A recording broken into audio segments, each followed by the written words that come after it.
Hi everyone. இன்றைக்கி வந்து பராக்கிரம திவாஸ், அதாவது தைரிய நாள். நம்ம நேதாஜி அவருடைய பிறந்தநாளை வந்து கொண்டாடிட்டு இருக்கோம் இல்லைங்களா? சரி, அவங்கள பற்றி பேசணும்னா பேசிக்கிட்டே இருக்கலாம். பட் நான் எனக்கு பிடிச்ச விஷயங்களை மட்டும் உங்கள்கிட்ட ஷேர் பண்ணிக்கிறேன். ஃபுல்லாக கவனிங்க.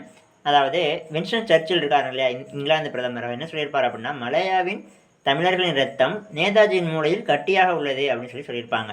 அந்த அளவுக்கு தமிழர்களோட ஈடுபாடு வந்து இந்திய இராணுவத்தில் நேதாஜி அவரால் ஈடுபடுத்தப்பட்டுச்சு. அதுக்கு ரிப்ளை என்ன சொல்லியிருப்பாங்க அப்படின்னா, இந்த தமிழினம் தான் ஆங்கிலேயரை விரட்டும் சொல்லியிருப்பாங்க. அதுபோக ஜான்சி ராணி படைப்பிரிவுன்னு சொல்கிற பெண்கள் படைப்பிரிவுக்கு ஒரு தமிழ் பெண் கேப்டன் லட்சுமி அவர்கள் தலைவராக வச்சுருப்பாங்க.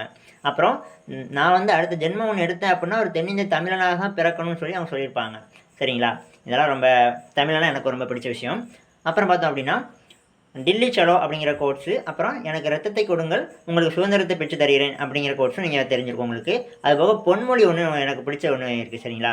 மனம் மலர்ந்திருக்க கதிரவனின் வைகரை பொழுது வேண்டுமா, அப்படியானால் இரவில் இருண்ட நேரங்களில் வாழ கற்றுக்கொள் அப்படின்னு சொல்லியிருப்பாங்க. அதாவது மற்றவங்க தூங்கிட்டு இருக்கும்போதும் கூட நம்ம உழைக்கணும் அப்படிங்கிறத வந்து சொல்ல வராங்க அந்த இடத்துல. அது ரொம்ப பிடிச்சிருந்துச்சி. ஓகே. அப்புறம் இவங்க ஃபஸ்ட்டு வந்து பிறந்தது பார்த்திங்க அப்படின்னா அதை சொல்லிக்கிறேன். ஏன்னா எக்ஸாமில் கொஸ்டின் கேட்டிருந்தாங்க.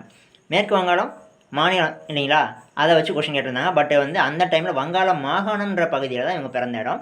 கட்டாக். சரிங்களா? அது வந்து இப்போ ஒடிசா பகுதியில் இருக்குது. கட்டாக்ன்ற பகுதி இப்போ ஒடிசா மாநிலம். சரிங்களா? சரி, ஓகே. 1897 ஜனவரி 23 பிறந்திருக்காங்க. சரி, அப்புறம் ஃபைனலாக 1945 ஆகஸ்ட் 18 ஃப்ளைட் கிராஷில் இவங்க இறந்துட்டதாக தகவல்.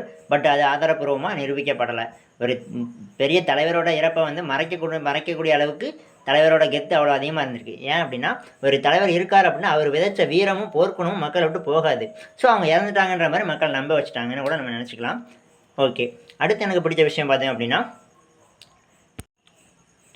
அதாவது தன்னோட கருத்துக்களை எதிர்க்கிற காந்தி அவர்களுக்கே தேசப்பிதாங்கிற மாதிரி பட்டம் கொடுத்தாங்க இல்லைங்களா? ஸோ அந்த இது எனக்கு பிடிச்சிருந்துச்சி. அப்புறம் நேதாஜி அப்படிங்கிற பட்டம் வந்து இவங்களுக்கு யார் கொடுத்தா அப்படின்னா, நம்ம இந்திய தேச இராணுவ வீரர்கள் ப்ளஸ் ஜெர்மனியில் உள்ள அதிகாரிகள், நம்ம இந்திய அதிகாரிகள். சரிங்களா? இவங்களாம் ஜெர்மனியில் இருக்கும்போது தான் கொடுத்தாங்க. அப்படின்னா என்ன அர்த்தம் அப்படின்னா, நேதாஜி அப்படின்னா என்ன அர்த்தம் அப்படின்னா, ஹிந்துஸ்தானி ப்ளஸ் மதிப்பிற்குரிய தலைவர். சரிங்களா? ரெஸ்பெக்டட் லீடர், ரெவரட் லீடர்னு கூட நீங்கள் படிச்சிருப்பீங்க. இது ரொம்ப எனக்கு ஒரு பிடிச்ச விஷயம். தளபதினு சொல்லுவாங்க. சரிங்களா?